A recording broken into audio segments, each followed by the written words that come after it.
Astăzi vă voi povesti despre Leatherface.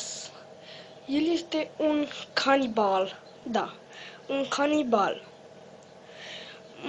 Mulți am luat mai mișto legenda și au spus că e doar un nebun la cap. Ei bine, am să vă spun povestea lui adevărată.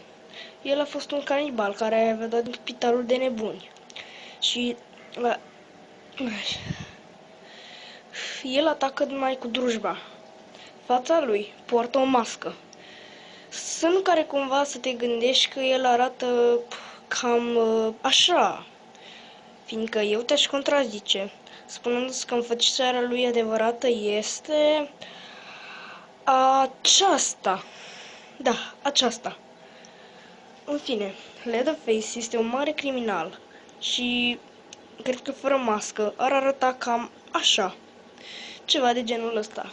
Ceva foarte hidos. Da.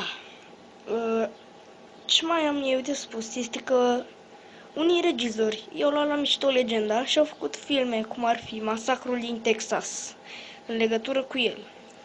Eu spun că sunt foarte puține șanse ca el să fie real, dar totuși merită să-l luăm în serios, pentru că pare a fi o legendă urbană destul de convingătoare.